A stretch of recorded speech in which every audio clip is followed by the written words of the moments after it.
Querido Deus, queremos te agradecer por essa noite. Obrigado pela vida de cada um que está aqui, por cada um que está fazendo, celebrando, por essa ferramenta, Senhor, que o Senhor nos deu para restaurar nossas vidas, para que a gente tenha vida plena, Senhor, para que a gente ande em santidade contigo. O Senhor tem liberdade, Senhor, no nosso meio, de restaurar o que tem que ser restaurado. E eu te agradeço, Deus, pela liderança do Celebrando Restauração, pela liderança de toda a igreja. Obrigado, Deus. Faz em nós o que tu quer fazer. Assim oramos, no nome de Jesus. Amém. Eu gostaria de dizer para vocês que vocês são mais do que vencedores. Não só porque a Bíblia fala que vocês são mais que vencedores, mas quando vocês receberam o desafio de fazer o Celebrando, aí Deus ouviu vocês. Deus escutou. Vocês disseram para Deus: nós queremos melhorar, nós queremos ser restaurados. Então eu vejo assim que é o primeiro, não é o primeiro passo, mas é o início do Celebrando, o seu sim para Deus. Aí, continuando, vocês admitiram que tinham problemas e saíram da negação. Disseram para Deus: nós precisamos restaurar algumas coisas em nossas vidas. Reconheceram que somente Jesus pode trazer vida plena. Só Ele tem o poder para isso. Entregaram as suas vidas a Jesus, tomaram essa decisão de entregar, uma decisão de entrega mesmo, que dizendo para Deus que Ele pode fazer o que Ele deseja na sua vida. Vocês escrevem um minucioso inventário. Esse inventário e destemido inventário, porque não é difícil, não é fácil você escrever coisas sobre você, coisas lá do passado, do tempo que você era criança. Confessam erros para Deus e alguém de sua confiança. Vocês realmente dizem para Deus que tem alguma coisa errada e confessam também para uma outra pessoa, para um conselheiro. Na sequência, nomeiam defeitos de caráter. Você reconhecer dentro de você que você tem falhas. Eu descobri dentro do Celebrando que eu tinha um problema chamado procrastinação. E eu não sabia que eu tinha isso. E Deus foi restaurando na minha vida durante esse tempo. Vocês dispõem a vida para Deus para que Ele faça as mudanças necessárias. Deus muda o que tem que ser mudado. Vocês dão essa liberdade para Deus mudar o que tem que ser mudado nas vossas vidas. Na sequência, no 8º passo, a quem vocês prejudicaram, vocês pediram perdão.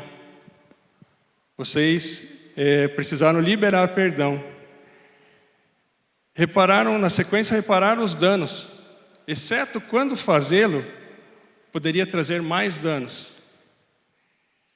Aí chegamos no passo 10. Como fazer? Como evitar recaídas? Como manter todo esse processo que vocês passaram sem ser perdido? Como fazer isso? Então eu queria compartilhar com vocês nessa noite 7 dicas de como manter o foco em Jesus, evitar recaídas e manter o rumo. No passo 10 tem 2 versículos muito interessantes. 1 Coríntios 12:10 diz assim: aquele que julga estar firme, cuide para que não caia. Então a gente não pode ficar achando que a gente está totalmente firme, a gente é totalmente dependente de Deus.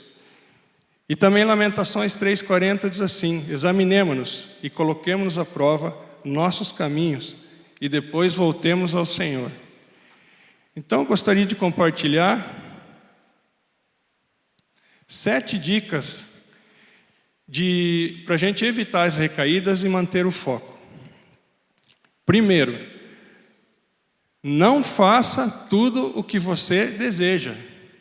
Nem tudo que você deseja fazer está alinhado com a vontade de Deus. Você tem que se questionar: o que eu estou fazendo ou reagindo em determinadas situações é vontade de Deus para a minha vida? O interessante é que o inimigo é muito astuto e essas recaídas são aos pouquinhos, é muito sutil. E quando você vê, você está totalmente no pecado. Vou dar um exemplo bem prático. A gente está retornando com os cultos presenciais.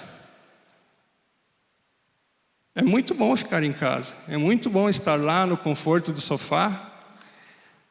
Mas o que Deus realmente quer para nós? Quer que a gente fique lá no conforto da nossa casa ou venha para o culto? Então a gente precisa refletir. A gente não pode fazer tudo o que a gente deseja. Outra coisa, você está dirigindo no trânsito. Você fica exaltado. Você quer brigar. Não brigue. Não faça o que você deseja. Coloque a luz das Escrituras. Outra situação. Às vezes você pensa em se irar com o filho em casa. Peça para Deus te dar domínio próprio. Para você dominar isso. Então não faça tudo o que você tem vontade de fazer. Quando você começa a entender o que é viver no reino de Deus, Ele começa a suprir as suas necessidades em várias áreas, seja nos relacionamentos, na saúde, no trabalho, na área financeira. Deus completa em nós o vazio que nós temos.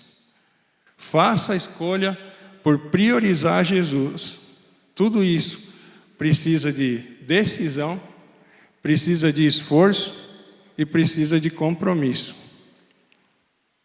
Efésios 4, 22 a 24 diz assim: quanto à antiga maneira de viver, vocês foram ensinados a despir-se do velho homem.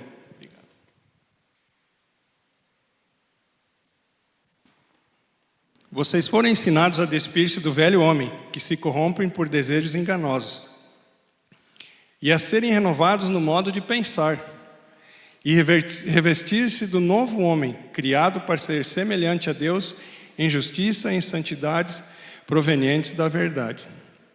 Então a gente precisa deixar a velha maneira de viver, deixar para trás o que atrapalha a vida com Deus, deixar as coisas do mundo de lado. A gente é carnal, a gente é fácil de se corromper.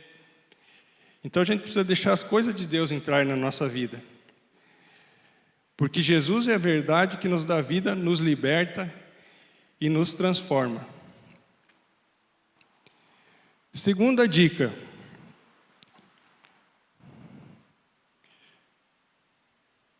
Medite nas Escrituras. Não medite somente na folhinha que tem na igreja, que é distribuída aqui na igreja. Comece a se esforce um pouco mais. Faça um pouco mais. Tenha essa disciplina. Se você já tem isso, glória a Deus por isso. A gente precisa decidir para a palavra de Deus. A gente precisa, porque a nossa natureza é contrária ao que Deus quer para nós. Se todo dia você ir para a palavra de Deus, automaticamente, aos poucos, você vai entrando debaixo do que Deus tem para as nossas vidas. Deus Ele quer falar conosco todos os dias. Tenha um relacionamento com Ele. A cada meditação, a cada leitura, pergunte a Deus: Senhor, o que você quer de mim? O que você quer que eu faça? O que o Senhor quer me ensinar? O que eu preciso discernir na minha vida? Isso só vai vir para a nossa vida através da meditação na palavra de Deus. Precisamos discernir na nossa vida o que agrada a Deus e o que não agrada.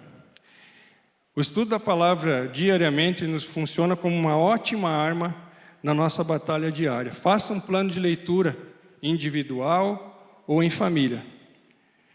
Através da meditação na palavra, a gente faz boas escolhas, nos mantém afastados das tentações, afastados dos maus desejos que podem nos corromper.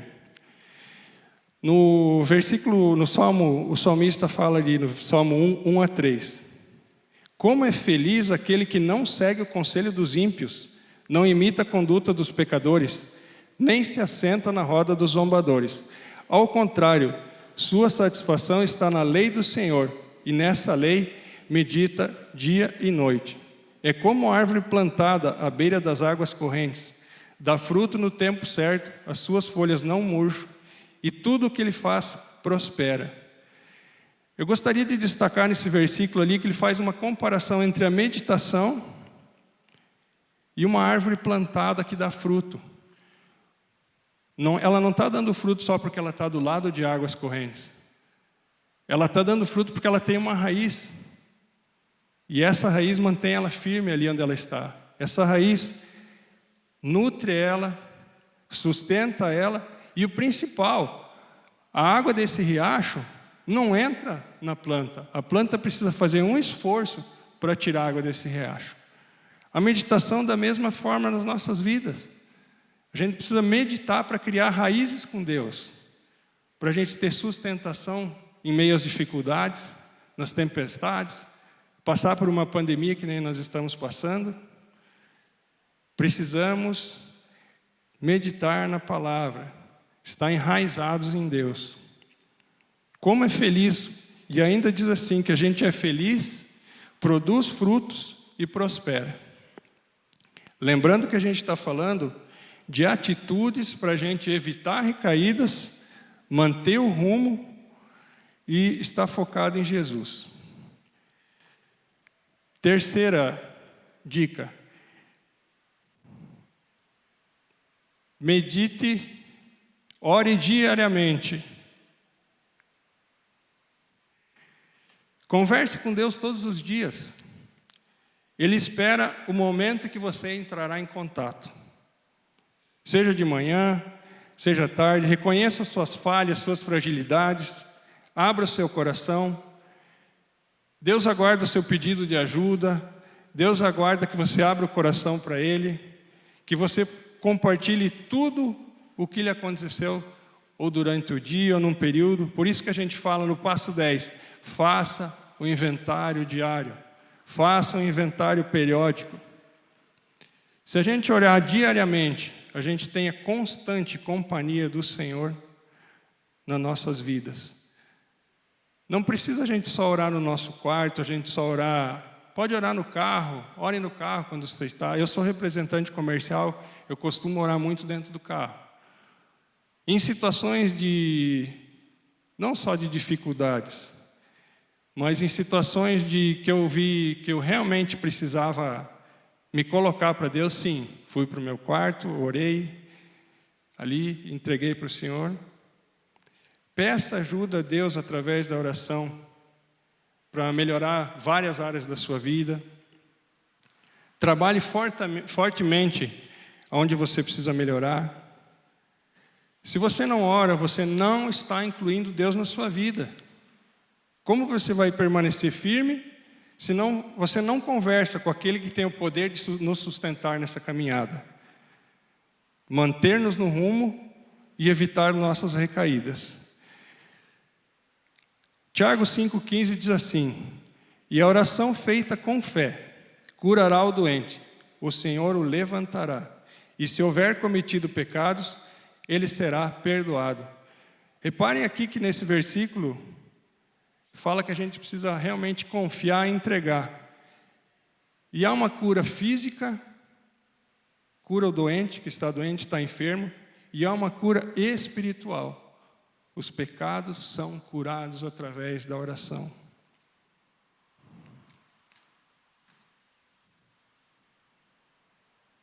Quatro, manter o foco para evitar recaídas, a gente tem que ter um parceiro de oração. Alguns tipos de pecados ou batalhas espirituais a gente só vai conseguir vencer com a ajuda de outras pessoas, através de confissão. Essa pessoa que você escolher como parceira de oração deve ser uma pessoa de sua inteira confiança, que você tenha tranquilidade e liberdade para poder abrir o seu coração para ela. Ela não está ali para lhe cobrar, ela está ali para lhe ajudar a caminhar, para lhe ajudar a sair de uma situação difícil que você se encontra. Jesus mesmo alerta: precisamos de confissão e oração, não só nossa, mas de pessoas que intercedam por nós. O vencer o pecado inicia com uma confissão, oração, orando um pelos outros, e a oração é poderosa e eficaz. Tiago 5,16 diz assim: portanto, confessem os seus pecados uns para os outros, e orem uns pelos outros, para que sejam curados. A oração do justo é poderosa e eficaz. Sempre lembrando que para o Senhor nos ouvir, a gente tem que estar em ser justo, a gente tem que estar andando debaixo do que o Senhor nos ensina, uma vida correta. E se as coisas acontecerem quando a gente orar, sempre lembrar que a gente é só um intercessor. Quem faz as mudanças na vida da pessoa é Jesus. Jesus que tem o poder para fazer isso. O objetivo de ter um parceiro de oração é a gente curar, vencer pecados e vencer situações que a gente não consegue vencer sozinho.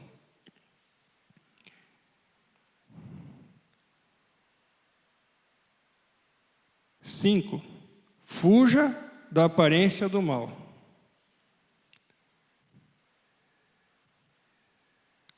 Na Bíblia, o apóstolo Paulo dá essa orientação para a gente fugir da aparência do mal. Em outras palavras, ele diz: desvie-se de tudo que leva você a pecar, ou a conduzir você ao erro, ou a conduzir você fora da luz das Escrituras. Por exemplo, alguma conversa que você não deve escutar. Às vezes alguém está falando de outra pessoa, você procura não ouvir. Algum filme que não edifica, você às vezes assiste. Então, fuja da aparência do mal. Escolha as amizades. Escolha com quem você está andando. Não arrisque. A gente é carnal. A gente precisa fugir de tudo que parece ser mal. Às vezes as pessoas ficam horas e horas no Facebook, perdem tanto tempo, YouTube e outros programas, séries, que não valem a pena, não vão nos edificar. Às vezes assistimos cultos, viemos na igreja, fizemos meditação, vamos no GA, se abastecemos da palavra e por um pouco de tempo, às vezes a gente assiste alguma coisa que nos esvazia da palavra de Deus, do que a gente absorveu. Vamos fugir da aparência do mal. A Bíblia diz que por amarmos e seguirmos a Cristo, seremos perseguidos. Jesus nos disse isso. Foi assim com ele e seria conosco também. Viver biblicamente numa época como a nossa requer muita determinação e discernimento, pois nossos lares são bombardeados diariamente pelo inferno. O diabo tem pressa. Ele sabe que o tempo que lhe resta é pouco. Ele vai usar todo e qualquer tipo de ataque para nos destruir. Por isso, fuja da aparência do mal. Muitos casais cristãos perdem o foco da vida cristã. Muitas famílias cristãs perdem o rumo. Desviaram-se do que é o plano de Deus para as suas vidas. E tudo começou com uma tolerância. Tolerou-se o mal. Lembrando que estamos falando para evitar recaídas e manter o rumo, a gente precisa mantermos firmes na fé. Hebreus 12:2 diz: tenha os olhos fitos em Jesus, autor e consumador da nossa fé. Ele, pela alegria que lhe fora proposta, suportou a cruz, desprezando a vergonha, e assentou-se à direita do trono de Deus. A gente tem que estar com os olhos focados em Jesus, não ficar olhando a circunstância à nossa volta, porque senão a gente está declarando para o Senhor que o sacrifício que Ele fez não foi suficiente. O que Ele fez por nós não foi suficiente.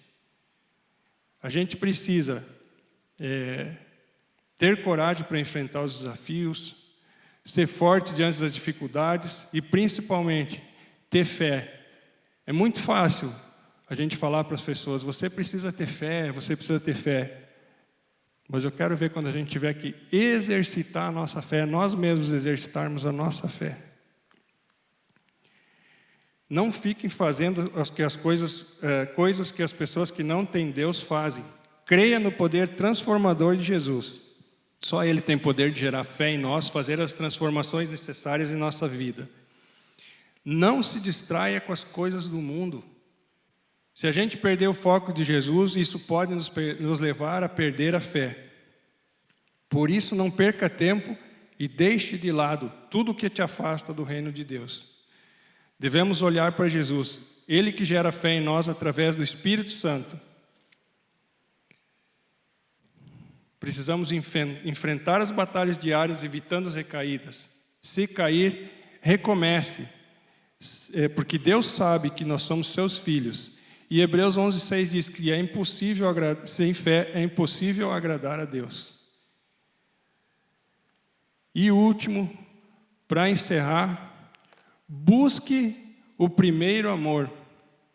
O primeiro amor é nosso primeiro contato de relacionamento com Cristo, em que nós devotamos todo o nosso ser a Ele. Abrimos mão de tudo por causa de Jesus. Quando a gente é novo convertido, Deus atende todos os nossos anseios.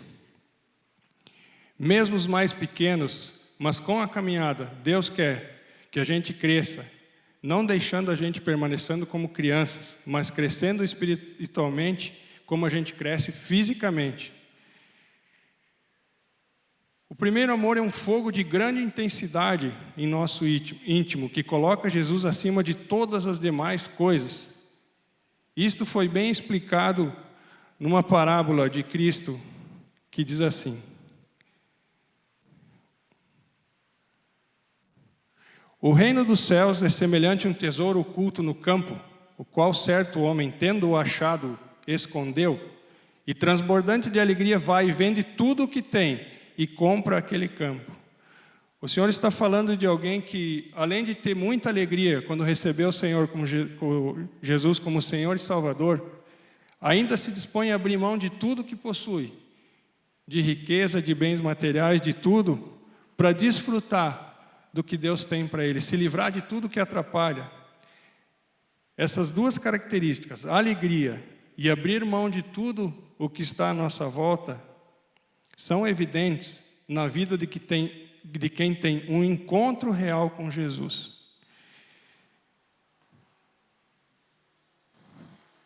E aí tem outro versículo que diz: lembra-te, pois, de onde caíste. Arrependa-te e volte à prática das primeiras obras.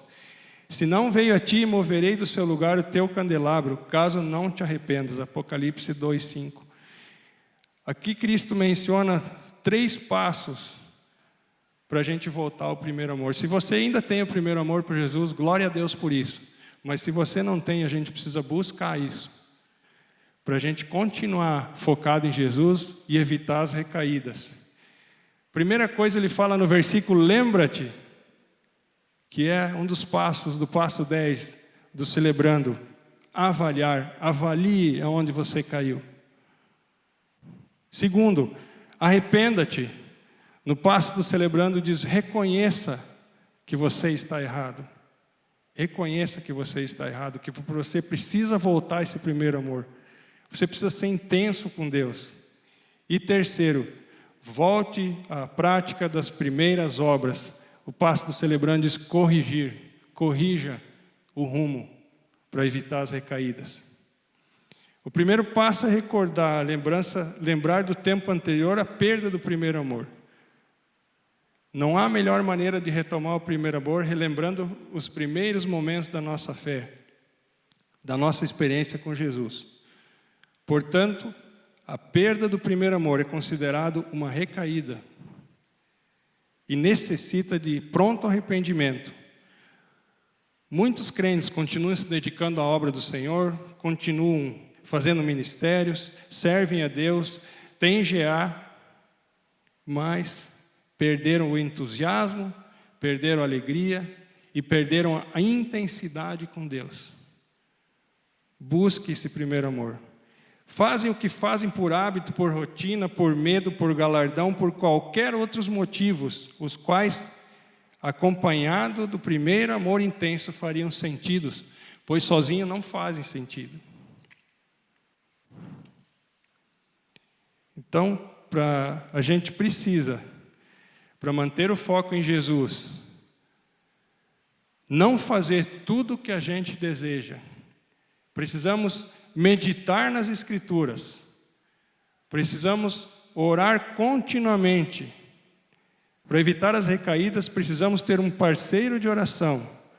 Para se manter no rumo, precisamos fugir da aparência do mal. Para manter o foco em Jesus, precisamos nos manter firmes na fé. E o sétimo, precisamos buscar o primeiro amor. pois todos somos filhos amados do Pai, e todos em vitória. Que Deus abençoe a todos.